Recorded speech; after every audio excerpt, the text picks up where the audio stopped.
नमस्कार news x और India news के दर्शकों को। मैं ऋषभ गुलाटी और मेरे साथ आज द संडे गार्डियन की ऐश्वर्या शर्मा और राणा यशवंत।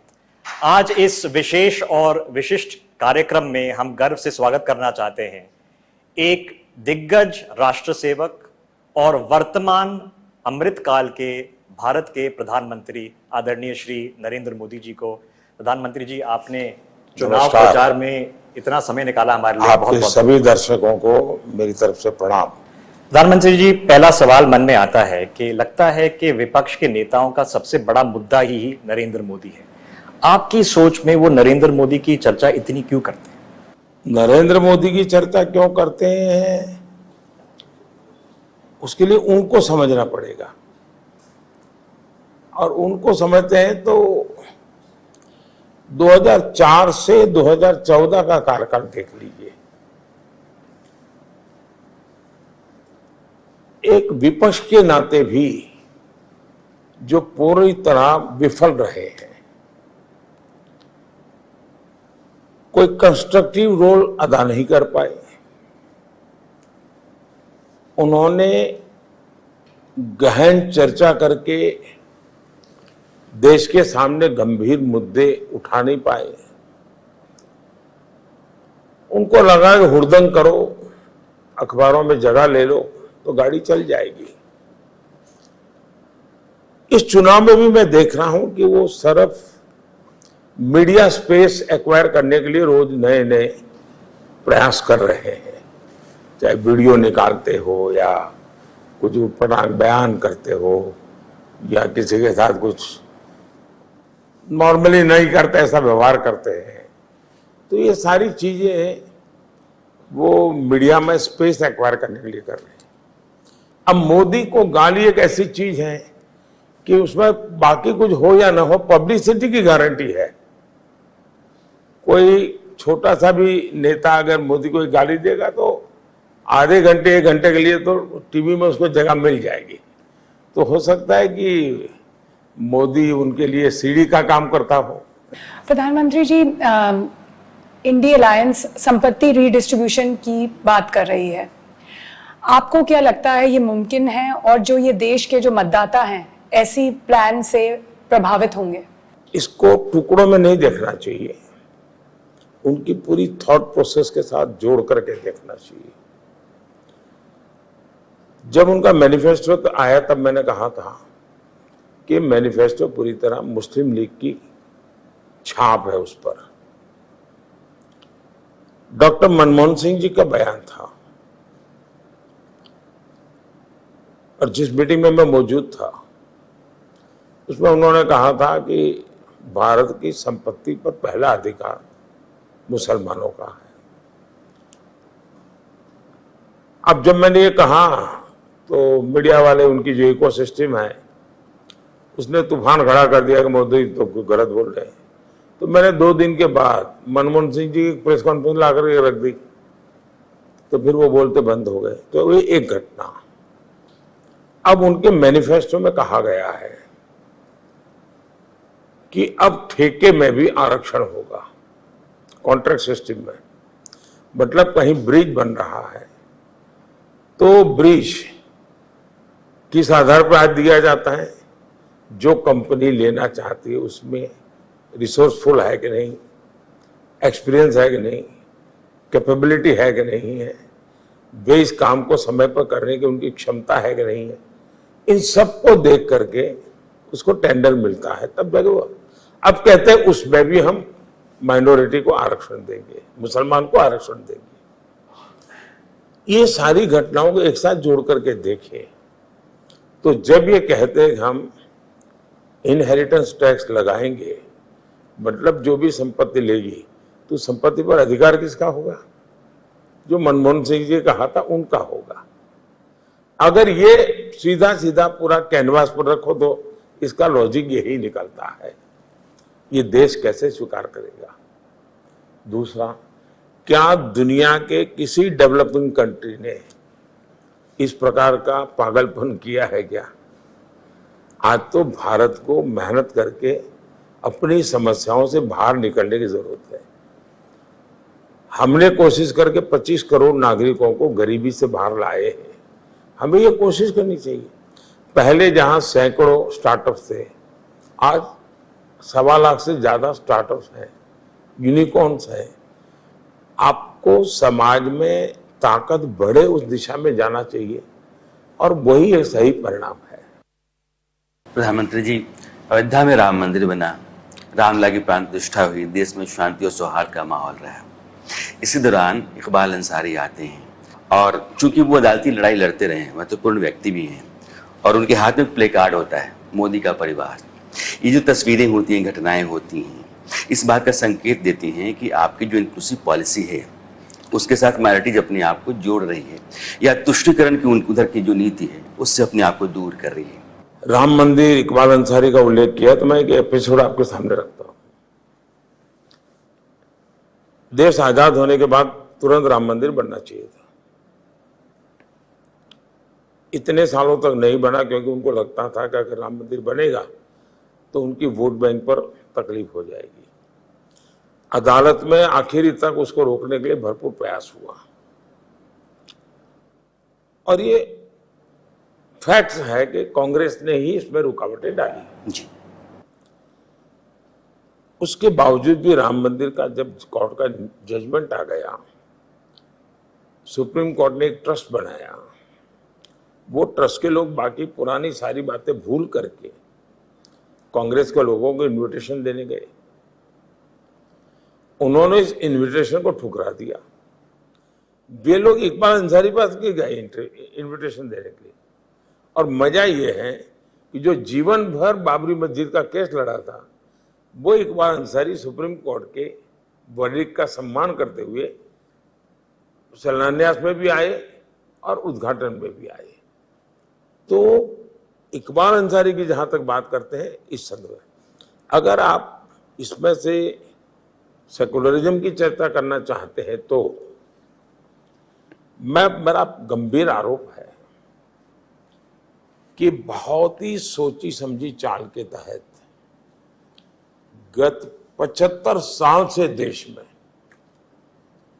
एक झूठा नैरेटिव गढ़ा गया है। हमारे जन्म से भी पहले गढ़ा गया है। कभी सरदार पटेल को उसका शिकार बनाया गया था और अब शायद चलते चलते जो भी आएगा, आज मेरी बारी है, कल कुछ दूसरे की। ये जोर जोर से सेकुलरिज्म क्यों चिल्लाते हैं? इसलिए चिल्लाते हैं कि उनको जो उनकी कम्युनल एक्टिविटी है उससे दुनिया का वो ध्यान हटाना चाहते हैं। और वो चोर वो चोर वो चोर इसलिए कह रहे हैं कि चोरी खुद ने की है, लेकिन चोर उधर तो लोग उधर भागेंगे। ये उनका खेल चला है। मैंने उनको सामने से ही पकड़ा है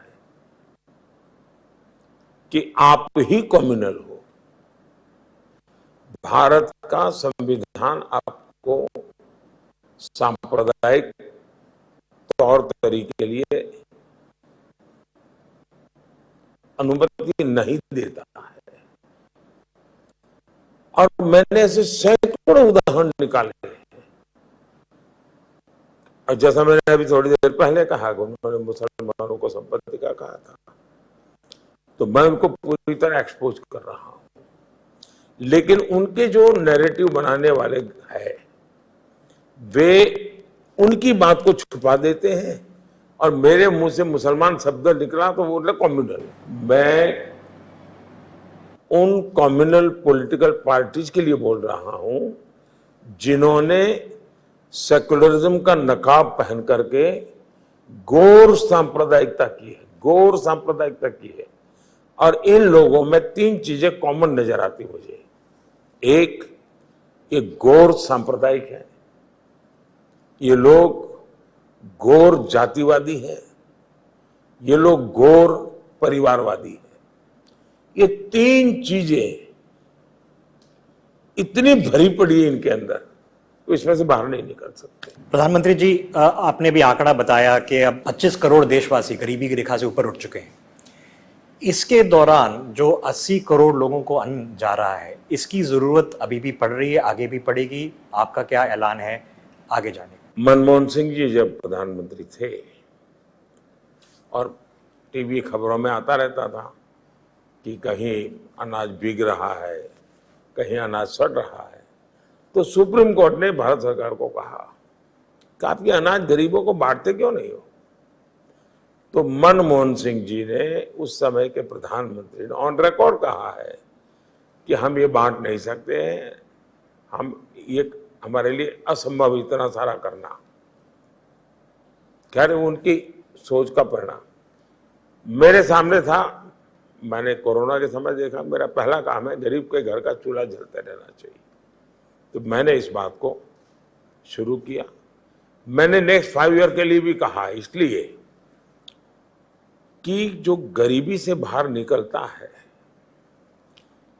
उसके जीवन में, जैसे आप अस्पताल से घर आए, इन्हें भी आपको अब ट्रीटमेंट हो चुकी है आपकी, लेकिन प्रिकॉशन जरूरी है। आपको बताता है डॉक्टर कि भाई घर जाते के बाद जरा इतना रेस्ट करना, ये मत खाना, वो मत खाना, ये संभालना। क्यों? बीमारी को तो एड्रेस किया है, क्योंकि कुछ भी अगर थोड़ा सा भी करोगे तो फिर से उस हालत में चले जाओगे। इसलिए गरीब जब गरीबी से बाहर निकलता है तब उसको सबसे ज्यादा हैंड होल्डिंग की जरूरत होती है। किसी भी हालत में वो वापस नहीं जाना चाहिए, एक बार बाहर आ जाए, मजबूती के साथ खड़ा रहे। तो मेरा मत है कि आने वाले 5 साल में ये जो गरीबी से बाहर आए हैं वो अपने पैरों पर इतने मजबूती से खड़े रह जाएंगे कि उनको ऐसे अपने परिवार की कोई घटनाएं गरीबी की ओर धकेलेगी नहीं, और तब जाकर के देश गरीबी से बाहर निकलेगा। प्रधानमंत्री जी, हमारा देश सबसे युवा देश है। आपके कार्यकाल में हाल ही में आपने 10 लाख सरकारी नौकरियां दी हैं। विपक्ष कहता है हम 30 लाख देंगे। तो आपके तीसरे टर्म में रोजगार को युवाओं के लिए और कैसे हम बढ़ावा देंगे? अभी आपने स्कॉच का रिपोर्ट पढ़ा होगा, और मैं चाहता हूं कि आपका टीवी चैनल ने स्कॉच के रिपोर्ट पर डिटेल में स्टडी करना चाहिए और टीवी डिबेट करना चाहिए। उन्होंने सरकार की कोई 20-22 स्कीम का डिटेल एनालिसिस किया है और कितने पर्सन ईयर आवर इस देश में उपलब्ध हुए, इसका पूरा आंकड़ा है। उन्होंने कहा 4 करोड़ घर बनाने चाहिए, तो कितने आवर लगते हैं, मतलब इतने लोगों को रोजगार मिलता है। वैसे उन्होंने 22 जगह ऐसे अलग अलग पैरामीटर पड़ेगा, और उन्होंने कहा 50 करोड़ लोगों को ये इसका बेनिफिट हुआ है। दूसरा, हमने मुद्रा योजना निकाली, बिना गारंटी हम बैंक लोन देते, यानी शायद 23,000 करोड़ या समथिंग अबाउट है, या 23 लाख करोड़, 23 लाख करोड़। उसमें फर्स्ट टाइमर 80% है। उसने कोई अपना कारोबार शुरू किया, 1 या 2 को तो उसने काम दिया ही होगा, तब जा करके चलता है। स्टार्टअप कभी हजारों थे, आज लाखों है, किसी को रोजगार मिला होगा। अगर मानो 1000 किलोमीटर रोड बनता है तो जितने लोगों को काम मिलता है, तो 2000 किलोमीटर रोड बनता है तो ज्यादा लोगों को मिलेगा कि नहीं मिलेगा? तो आज रोड डबल बन रहे हैं, रेल डबल हो रही है, इलेक्ट्रिफिकेशन डबल हो रहा है, टावर मोबाइल के आज हिंदुस्तान के हर कोने में पहुंच रहे हैं, तो लोगों को काम मिलता होगा तब होता होगा ना। और इसलिए एक भ्रम फैलाया जा रहा है, झूठ फैलाया जा रहा है, और हमें स्वरोजगार की तरफ जाना होगा। और देश में आज एक मूड बना हुआ है, देश का युवा कुछ न कुछ करने के मूड में है, और हमें उसको पूरी मदद करनी चाहिए, हमें एनकरेज करना चाहिए। हमारी मुद्रा योजना वही करती है। अब हम स्वनिधि योजना चलाते हैं, रेहड़ी पटरी वाले हैं, गरीब लोग हैं, लेकिन आज वो बैंक से पैसा ले रहे हैं, बैंक से कारोबार कर रहे हैं, और उसके कारण उनके पास बचत हो रही है, तो अब वो एक्सपांशन करने जा रहे हैं। कभी वो फुटपाथ पर बैठता था, अब लारी खरीदने का चाहता है, अब लारी खरीदता था वो होम डिलीवरी करना चाहता है, यानी उसका एस्पिरेशन भी बढ़ता चला जा रहा है। और इसलिए मैं मानता हूं कि सरकार में जितना अवकाश है वो तो है ही है, वो तो मिलेगा लाभ, लेकिन इसके अलावा भी बहुत क्षेत्रों पर भर देना चाहिए। प्रधानमंत्री जी, आपकी सरकार सबका साथ सबका विकास के सिद्धांत पर चलती है। सरकार की कल्याणकारी योजनाओं का फायदा हर लाभार्थी को बिना किसी भेदभाव के मिलता है, चाहे वो किसी भी जाति, धर्म, पंथ, संप्रदाय का हो। लेकिन आपका विपक्ष कहता है कि मुसलमानों को सरकार की कल्याणकारी योजनाओं का उतना फायदा नहीं मिलता है जितना मिलना चाहिए। आप पहले व्यक्ति हो जिससे मैं ये सुन रहा हूं। मेरी सरकार की विशेषता है, उसको आज तक किसी ने ये आरोप नहीं लगाया है कि किसी स्कीम में भेदभाव हो रहा है। विपक्ष कहता है आपका। विपक्ष ने भी नहीं लगाया। मैं बताता हूं, आप पहले इंसान है जिसके मुझसे मैं सुन रहा हूं। मैंने अब तक किसी से ये नहीं सुना है, क्योंकि सबको पता है कि मेरे यहां, और मुसलमान खुद कहते हैं कि भाई हमें तो सारे लाभ मिल रहे हैं सब मेरे। इसका कारण है मेरे दो सिद्धांत हैं। एक 100% सैचुरेशन। अगर मान लीजिए गरीब को घर देना है तो टुकड़ों में मत करो, 100% सोचो। जब 100% होता है तो फिर भेदभाव कहां आता है भाई। मुझे गैस कनेक्शन देना है तो मैं कहता हूं 100%, शौचालय बनाना है 100%, नल से जल देना है 100%। हाँ, किसी को जनवरी में मिलेगा, किसी को अप्रैल में मिलेगा, किसी को नवंबर में मिलेगा, लेकिन योजना सबके लिए होगी 100%। और मैं मानता हूं सेकुलरिज्म सच्चा इसी में है कि आप 100% करते हैं। सामाजिक न्याय सच्चा इसमें है कि आप 100% करते हैं। तो मेरे तो मिशन ही 100% का है, सैचुरेशन का है। तो ये आरोप वैसे किसी ने किया नहीं, कोई किसी में हिम्मत नहीं है। मैं गुजरात में भी रह करके आया हूं, इस विषय में मुझ पर कोई आरोप नहीं लगा सकता। प्रधानमंत्री जी, आपने हमारे लिए समय निकाला और आपने मन की बात रखी, उसके लिए बहुत बहुत धन्यवाद। और आगे चुनाव के लिए बहुत बहुत धन्यवाद। Best of luck.